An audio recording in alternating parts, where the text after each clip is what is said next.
They announced a $15 billion raise with $10 billion from Abu Dhabi to invest in sports assets. And 2 months later, they buy the Lakers for $10 billion. I'm just pointing that out. Here's one thing nobody's really talking about enough. Middle Eastern money is already in the NBA. It just helped fund the biggest team sale in American sports history, the Lakers. But this isn't just about who bought the team, it's about where the money came from and where it's heading. The NBA is also pushing into Europe, and one major reason is to attract even more Middle Eastern investment. That's what I'm gonna talk about today and try to break it down this whole complicated situation we have in the simplest way possible. First up, the sale price. The Lakers were sold for a $10 billion valuation. Mark Walter, who is the co-founder and CEO of holding company TWG Global, paid $6.15 billion to control 75% of the team. Like I said, that's the most expensive team sale in American sports history. For comparison, the Boston Celtics were sold earlier this year for $6.1 billion valuation. The Lakers went for $4 billion more, and so it might seem that they overpaid significantly. After all, at the start of the 2024-25 season, Forbes actually valued the Lakers at $7.1 billion. But when you look at Mark Walter's track record and the potential Lakers hold, it makes sense. Walter already owns the Los Angeles Dodgers, a franchise whose fans heavily overlap with the Lakers. He also holds a minority interest of Chelsea Football Club in the Premier League and is part of the Cadillac Formula One team joining the grid in 2026. This guy is literally building his own multi-sport empire, and now with the Lakers, he basically runs LA sports. But here's where things get really interesting: the timing. Just 2 months before the Lakers sale, Walter's company TWG Global announced they raised $10 billion for a new sports investments fund. And guess where a lot of that money came from? Abu Dhabi. More specifically, Abu Dhabi's sovereign wealth fund, Mubadala Capital, became the main investor. Now, to be clear, this doesn't mean that Abu Dhabi now owns the Lakers. NBA rules cap sovereign wealth investments at 20%, so they can't actually control teams. But I'll expand on those rules a little bit later in this video when it's more relevant. Technically, this was and is Mark Walter's deal. But let's be real, the money that made this deal possible came from Abu Dhabi. Again, not a conspiracy theory, it's just how the money moved. And that's how sovereign wealth funds, especially from the Middle East, show up in American sports. Not buying the teams directly, but instead investing through partnerships and doing it under the radar. It's becoming a pattern. This is exactly why the Buzz family had to sell. Jerry Buss built the Lakers into what they are today, a global brand, Showtime, Hollywood, all of it. But after Jerry passed, the Lakers stayed a family-run business, and that just doesn't work in today's NBA. The Buss family didn't have other billion-dollar companies backing them. The Lakers were their main asset. And while they always spent big on star players, behind the scenes they were outgunned by owners like Steve Ballmer with the Clippers, who have unlimited resources. You can see in moments like 2019 when the Lakers lowballed Tyronn Lue with a 3-year, $18 million offer, while the Clippers came in with a 5-year deal reportedly worth nearly $70 million.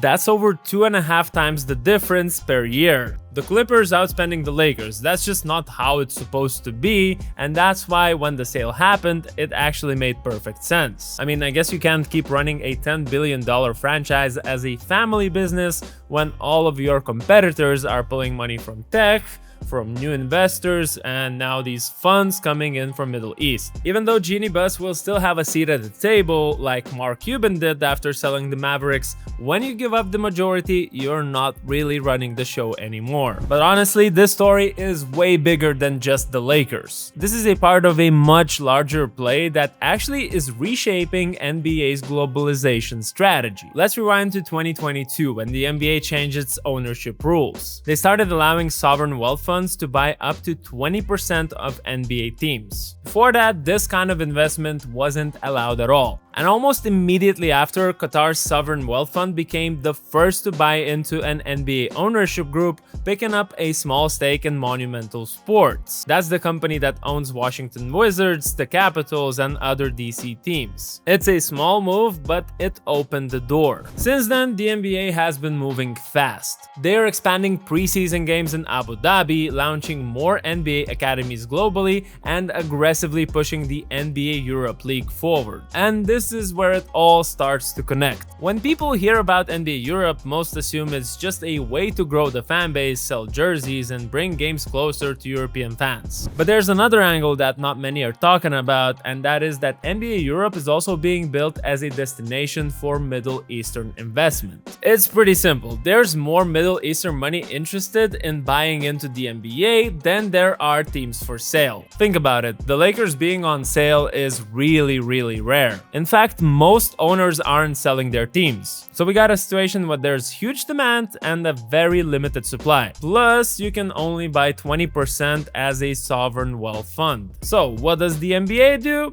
They plan to create a new league. By building NBA Europe, the league can open up a brand new platform with new teams where investment opportunities aren't capped by old ownership structures. It's a playbook straight from European football. Look at Manchester City and PSG, two clubs that exploded after Gulf-backed ownership stepped in. That's the blueprint that the NBA is following, but this time they actually want to control everything from the start themselves. So when you think about it, the NBA Europe isn't about bringing NBA product closer to European fans. It's actually about bringing the Middle Eastern investment closer to the actual NBA. And the NBA already knows who they want to work with. Reports suggest that they're targeting big commercial markets like Paris, London, and Madrid, cities that are proven moneymakers in international sports. And the clubs already being mentioned?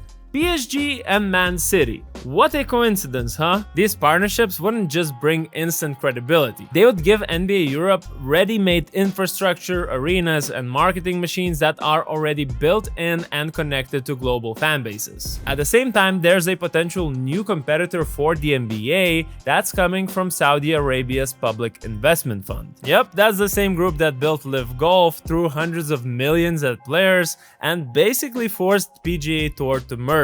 They are now planning to build an entirely new global basketball league. It's a completely new and different concept to the league than conventional basketball leagues, as it would be touring just like the Formula 1 competition. According to the Financial Times, we're looking at a $5 billion league that would stretch across Asia and Europe. Cities like Singapore or Macau are already lined up, and it wouldn't be just exhibition games. So yeah, they're aiming to build an actual basketball league that would compete for the talent, for attention, and for partnerships with all these other world basketball leagues. And some of you might have heard of it because there's one person involved that you definitely know. Maverick Carter, LeBron's business partner. Now, will it actually rival the NBA? Probably not anytime soon, but it could pull in big names and attention fast, just like Live Golf did. And this is why the NBA is accelerating global expansion. So it's not about selling the tickets or merchandise, it's about being a league that attracts global money before someone else does. Because the NBA isn't just competing with the EuroLeague or the Saudi-backed basketball league that's in the works.